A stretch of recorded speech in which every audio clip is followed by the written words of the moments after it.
15 people signed to get you fired, Diane said, tossing a sheet of paper onto my keyboard. Pack up by Friday. The decision's already made. Her mouth curved upward as she stood over my desk, waiting for me to break down. I picked up the paper, scanning the names. Her lunch crowd, the new hires, still on probation. A few people who couldn't meet my eyes in the hallway lately. Interesting timing, I said, keeping my voice level as I opened my drawer and removed a manila folder. You might want to take a look at this too. It has 47 signatures. I slid the stack across my desk. She snatched it up, annoyed at first, then confused. When she read the title, Formal Request for Management Conduct Investigation, the smugness vanished from her face. This is nothing but lies, she whispered, pages trembling in her hand. Before I could respond, the office door opened. Head of Human Resources walked in with 2 senior directors. We received this documentation this morning, the HR lead said. We need to speak with both of you. Before we continue further, thank you for listening to my story. Where are you tuning in from today? Let me know in the comments. I read every single one, and it means the world to connect with you all. My name is Melanie, and until 6 months ago, I was just someone who loved her job. I'd been with the company for 4 years as a customer solutions specialist, had the highest satisfaction ratings for 3 years running, and trained most of the newer team members. I wasn't perfect, but I worked hard and cared about doing right by our customers. Everything changed when management restructured our department. They brought in Diane to modernize operations and boost efficiency metrics.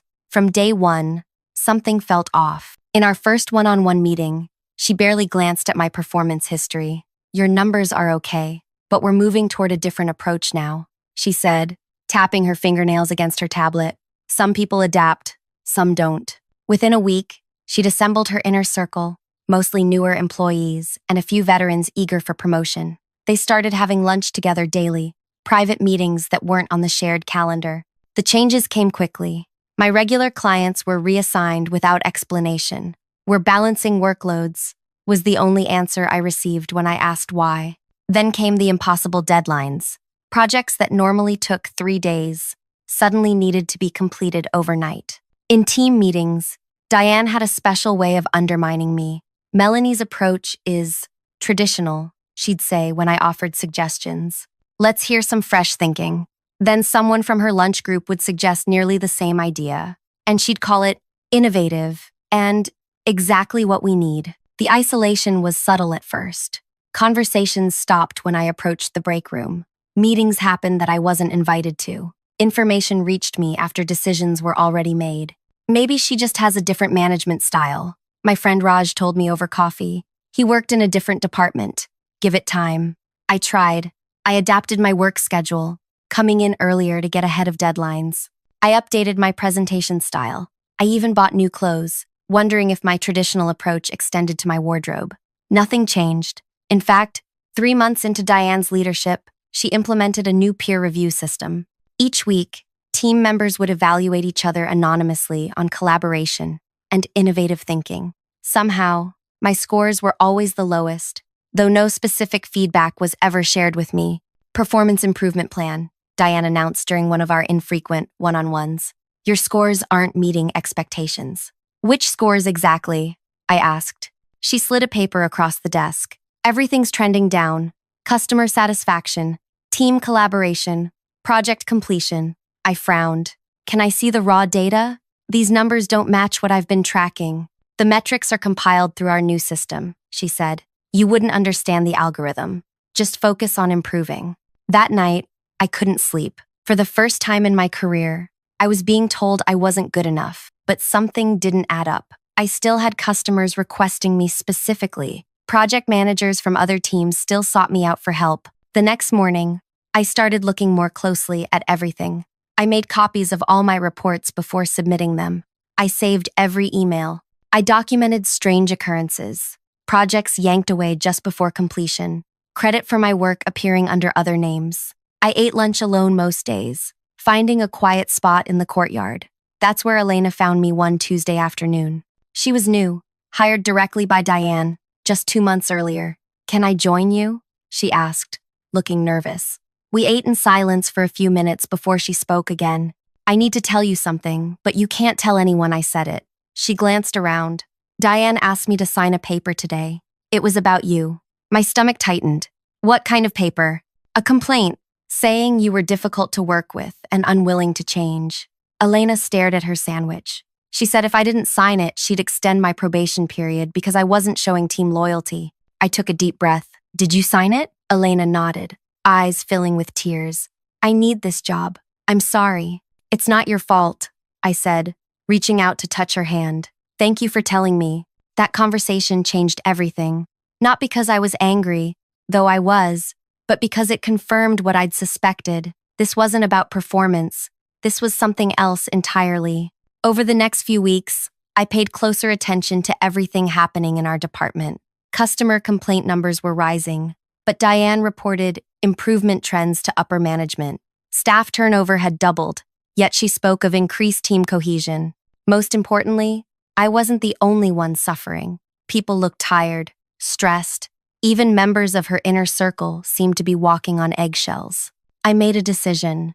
Instead of fighting back directly, I would simply create space for truth to emerge. It started with small conversations. How's your workload? I'd ask someone, waiting for coffee. That seemed like a tough meeting. You okay? I'd say to someone sitting alone afterward. At first, people were cautious, but gradually, stories began to emerge. Thomas, with the company for 8 years, told me how his signature had appeared on reports he never approved. When I questioned it, Diane said, maybe I forgot signing. Made me feel crazy. Maria from accounting mentioned customer refunds that didn't match our stated policy. The numbers don't add up, but nobody wants to question it. Jamie, a senior specialist who'd been avoiding me for months, finally stopped by my desk late one evening. She told me, you said I wasn't pulling my weight, Jamie said. But then I overheard her telling Chris that I said the same about him. Each conversation connected to others. A pattern emerged of manipulation, data misrepresentation, and intimidation.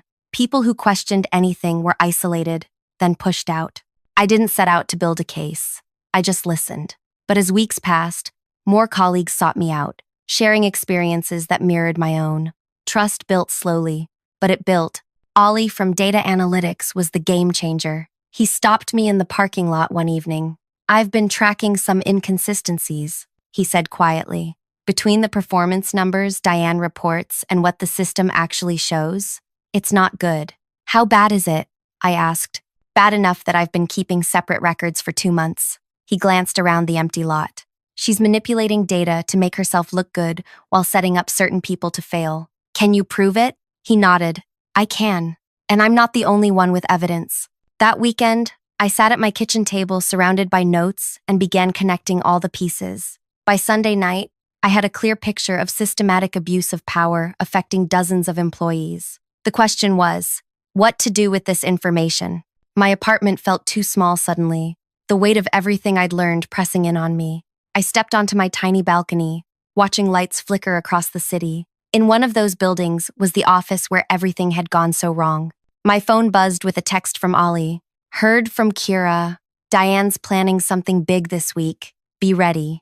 I took a deep breath of night air. Whatever was coming, I wasn't alone anymore. And more importantly, I was prepared. The next morning at work felt different. I noticed the glances, the whispers that stopped when I approached. Something had shifted. Midday, Kira, a recent hire who sat 3 desks down, slipped a note onto my keyboard when passing. Emergency team meeting called for Thursday. About you. Be prepared. That gave me 2 days. 2 days to gather everything I documented over months into something clear and actionable. That evening, I met Ollie at a coffee shop 6 blocks from the office. He brought his laptop and files organized with timestamps and user logs. She's created her own reporting system, he explained, voice low despite the ambient noise. The numbers upper management sees aren't from our actual tracking software. She inputs them herself. How many people know this? I asked.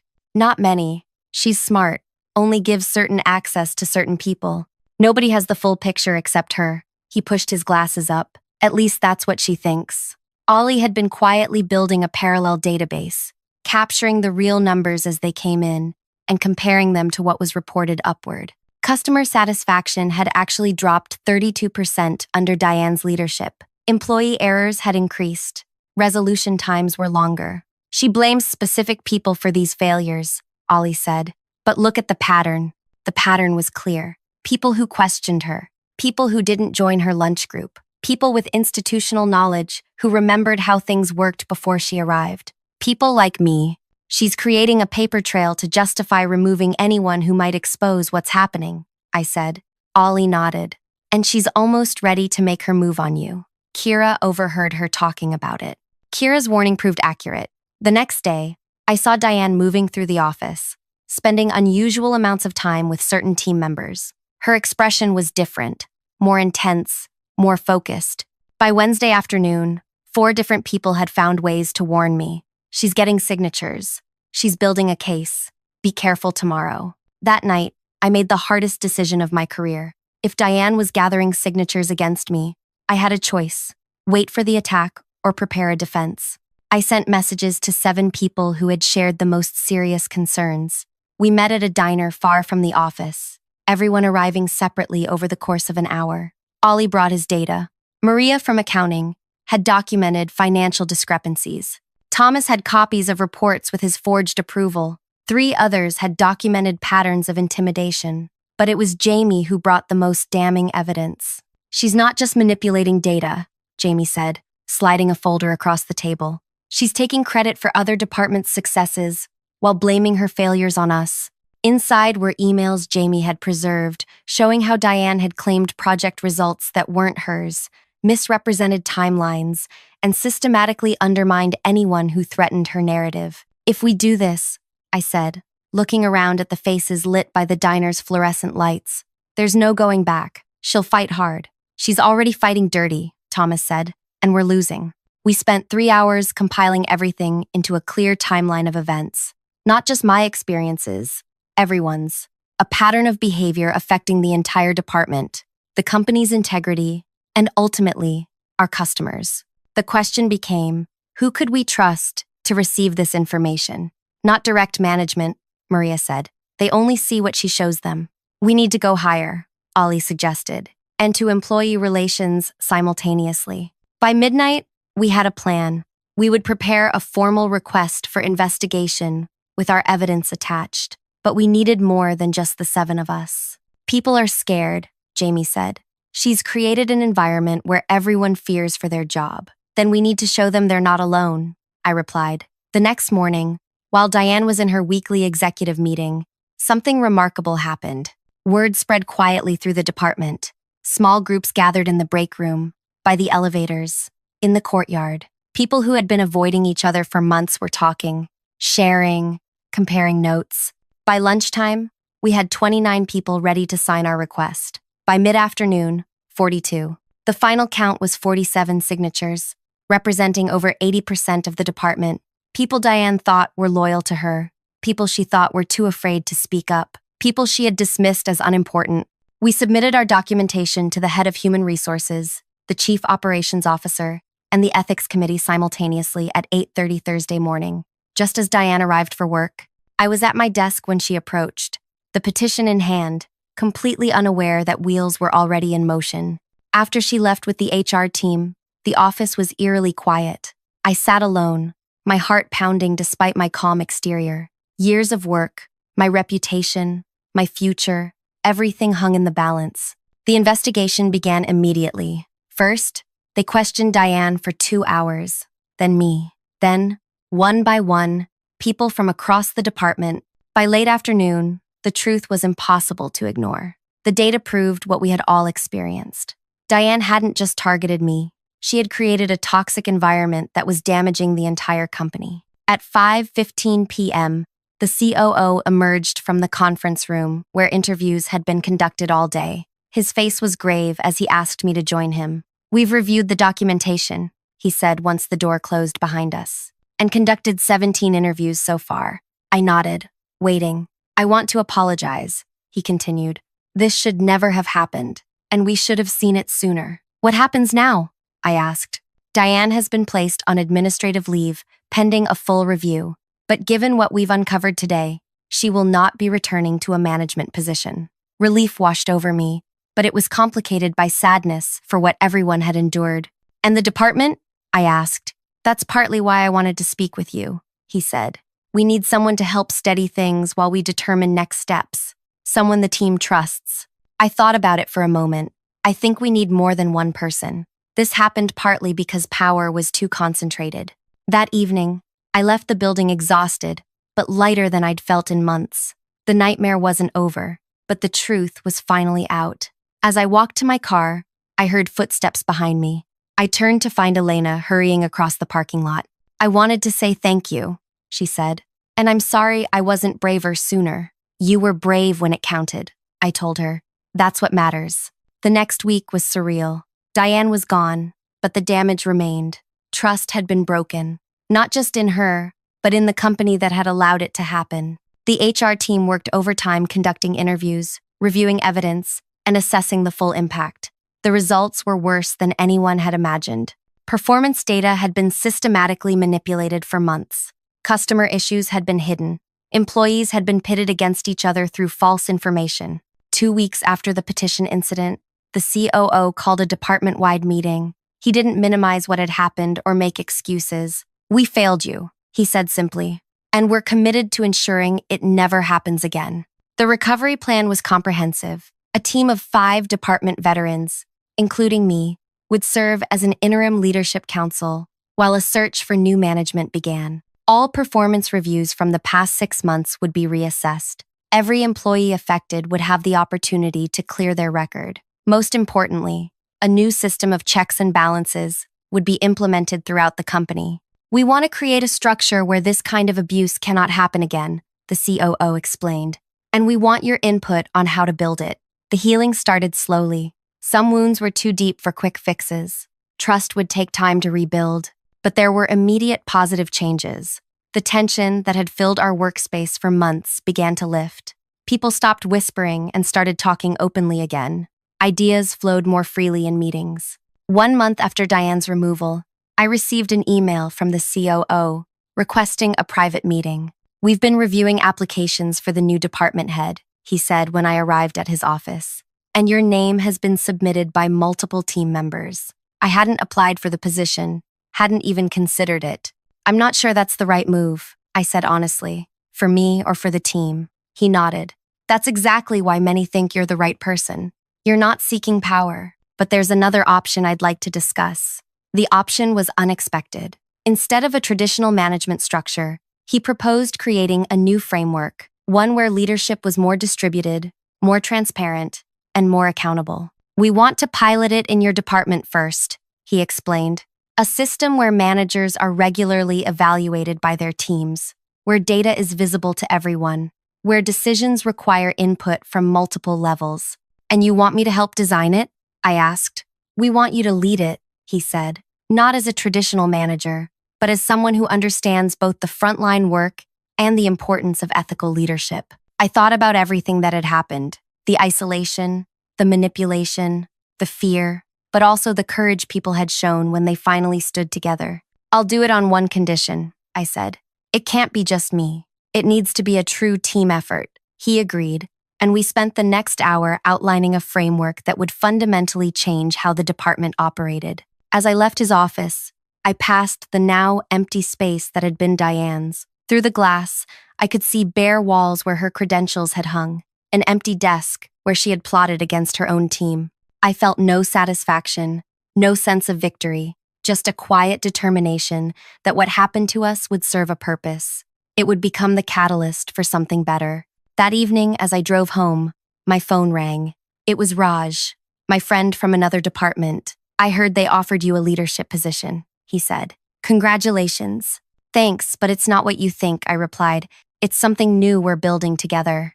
After what you all went through, I'm not surprised you're creating something different," he said. "But there's something else you should know." His tone made me pull over to the side of the road. "What is it?" I asked. "Diane's been calling people, telling a different story about what happened," he said. "And she's not alone.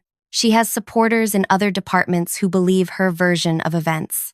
I gripped the steering wheel, watching cars pass by in the growing darkness. "She's saying it was a coordinated attack by underperformers," Raj continued. that you manipulated people and data to undermine her because you wanted her job. After everything we'd uncovered, after all the evidence, she was still trying to rewrite the narrative. How many people is she reaching? I asked. Enough that you should be prepared, he said. This isn't over yet. I thanked him for the warning and sat in my parked car, thinking. Of course, it wasn't over. People like Diane didn't simply accept defeat and disappear. The question was, what would she do next? And how far would she go to reclaim her version of the truth? I didn't sleep much that night. Diane's counter-narrative wasn't just about saving her reputation. It was about erasing our truth. By morning, I had decided to share Raj's warning with the Interim Leadership Council. We should have expected this, Ollie said when we gathered before work. She built her career on controlling narratives. What can she really do now? Asked Thomas. She's been removed. The evidence is overwhelming. Maria shook her head. Never underestimate someone fighting for survival. She has connections in other departments, friends in the industry. She's worked here for years. She was right. Within days, strange things began happening. Emails arrived from other teams questioning our data. Longtime colleagues suddenly became distant. 2 client accounts requested different department contacts without explanation. Then came the rumor that Diane was interviewing with one of our biggest competitors. If she goes there with her version of events, it could damage all our reputations, Jamie warned. The COO called me to his office the following Tuesday. I'm hearing concerning things, he said, motioning for me to sit. There seems to be an organized effort to discredit the investigation findings. Diane, I said simply. He nodded. She's reached out to several directors, claiming she has evidence that your group falsified data to remove her. My heart sank. What does she have? Nothing substantial, but she's persistent. And unfortunately, she knows exactly which buttons to push with certain people. He looked tired, the kind of exhaustion that comes from fighting an invisible battle. We stand by our investigation, he continued. But I need to know, is there anything at all, that she could twist to support her claims? I thought carefully. We were meticulous about documentation. Every claim is backed by system logs, timestamps, multiple witnesses. But, she's skilled at making connections that don't exist, at taking small truths and building false narratives around them. He leaned forward. She's requested a formal review of the investigation. The board has denied it, but she's not backing down. As I left his office, a notification pinged on my phone, an industry networking site. Diane had updated her profile, listing herself as Department Director, on sabbatical, at our company, as if she'd chosen to take time away, as if she'd be returning. That same afternoon, Elena rushed to my desk, her face pale. She called me, she whispered. Diane called my personal number. What did she say? That if I recanted my statement, admitted I was pressured to sign against her, she'd help me find a better position somewhere else. Elena's hands trembled. She said otherwise my career was over before it started. Similar reports came throughout the week. Diane was systematically contacting everyone who had signed our document, especially the newer employees, those most vulnerable. 2 people came to me in tears, wondering if they should just tell her what she wanted to hear to make it stop. Another reported that their potential job offer suddenly disappeared after a reference check. We needed to act, but carefully. This wasn't about Diane anymore. It was about protecting everyone who had risked standing up to her. I scheduled an emergency meeting with the Leadership Council and HR. She's targeting the most vulnerable first, I explained. Using fear, just like before. We can issue cease and desist notifications, the HR director offered. Make it clear she's not to contact current employees. That won't stop her, Thomas said. She'll just get more careful about how she does it. Then we need to remove her ability to cause harm altogether, I said quietly. Every head turned toward me. What do you have in mind? Ollie asked. I took a deep breath. We need absolute transparency, not just within our team, but with the entire company and beyond. My plan was simple but required courage. Instead of fighting Diane's narrative in the shadows, we would bring everything into the light. Every piece of evidence, every testimony, every manipulation. We create a comprehensive case study, I explained, not as accusation, but as organizational learning. How toxicity develops, how data can be manipulated, how fear can silence people. You want to publish our experience? Maria asked, surprised. As an anonymous case study? Yes, with the company's full support, a detailed account of what happened, how it was discovered, and what systems were created to prevent it from happening again. The HR director looked skeptical. Publishing internal issues is risky. Not publishing them is riskier, I countered. Right now, Diane controls the external narrative. She's contacting people outside our department, outside our company even. If we don't define what happened, she will. The debate lasted hours. The potential downsides were significant. Bad publicity, legal concerns, morale impacts. But the alternative was allowing Diane's version to spread unchallenged. Finally, the COO made the call. We'll take a modified version of this approach to the board. No identifying names, but complete transparency about what happened and how we're fixing it. We worked through the weekend preparing the presentation. Every claim triple-checked. Every example anonymized but specific enough to be credible. The board meeting was scheduled for Monday morning. Sunday night, my phone rang with an unknown number. Is this Melanie? The voice was unfamiliar. Yes. Who's this? My name's Vince. I'm VP of Operations at Helios Industries. My stomach tightened. Helios was our largest competitor. Diane applied for a director position with us last week, he continued. She was impressive in her interview, but something felt off about her explanation for leaving your company. I remained silent, unsure how to respond. I reached out to a colleague on your board, he continued. She suggested I speak with you directly. What did Diane tell you about her departure? I asked carefully. That she was taking temporary leave after a group of underperforming employees attempted to undermine her improvement initiatives. He paused. She was quite specific about one employee in particular who organized the effort. Someone named Melanie. There it was. She wasn't just defending herself. She was actively trying to damage my reputation in the industry. I see, I said, keeping my voice steady. We've already extended a provisional offer, he added. Before we finalize, I wanted to get another perspective. This was my moment. I could tell him everything, show him the evidence, warn him about what Diane had done, or I could take the higher road and say nothing. I chose a third option. I think it would be valuable for you to review our upcoming board presentation before making your decision, I said. I can't discuss specifics, but we're presenting a comprehensive case study tomorrow on leadership accountability. I believe you'll find it relevant to your hiring process. That sounds intriguing, he replied. I'd appreciate that opportunity.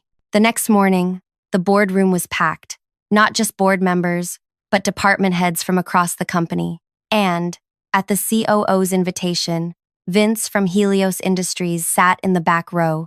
For 2 hours, we presented the full timeline of events, the data manipulation, the targeted intimidation, the systematic undermining of team members, all anonymized, but thoroughly documented with irrefutable evidence. We concluded not with blame, but with solutions. The new leadership structure we were implementing, the transparency safeguards, the communication channels that ensured no single person could control information flow. When we finished, the room was silent. Then the board chair spoke. This is difficult but necessary work, she said. Thank you for your courage in presenting it. We unanimously approve the structural changes proposed and commit to implementing similar oversight across all departments. As people filed out, Vince approached me. That was illuminating, he said, especially the data analysis section. I nodded, keeping my expression neutral.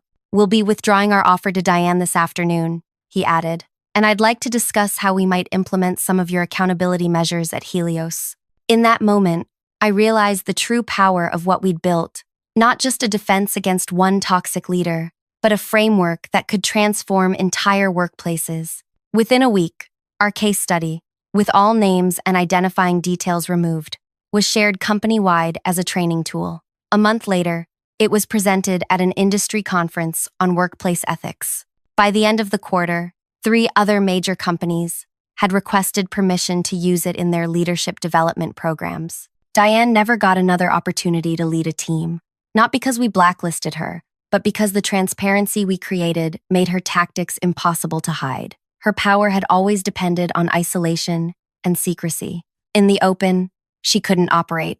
We never heard from her again after Helios withdrew their offer. Some said she left the industry altogether. Others heard she took a non-management role somewhere with a fresh start. I wished her healing, whatever path she chose. As for our department, we thrived.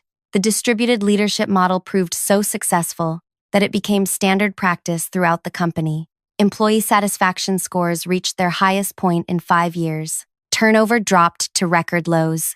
6 months after Diane tossed that petition onto my keyboard, I received an Industry Leadership Award for the case study and structural reforms it inspired. Standing at the podium, looking out at hundreds of professionals, I thought about how differently things might have ended if I'd fought back with the same tactics Diane used: manipulation, personal attacks, fear. I might have won the battle, but become exactly what I was fighting against. Instead, we changed not just our workplace, but created a model that helped thousands of others. Sometimes the most powerful revenge isn't hurting someone who hurt you. It's building something so much better that their methods become obsolete. It's creating light that makes hiding impossible. The petition meant to end my career now hangs, framed, in our training center, not as a trophy, but as a reminder that when people stand together for truth, systems can change for the better. Thank you for staying with me through this story. If it resonated with you in any way, please hit the like button and share your thoughts in the comments. Have you ever experienced or witnessed workplace toxicity? How did you handle it? Your stories matter, and they help others feel less alone in their struggles. Subscribe for more real-life experiences that remind us we're stronger together than we ever could be alone.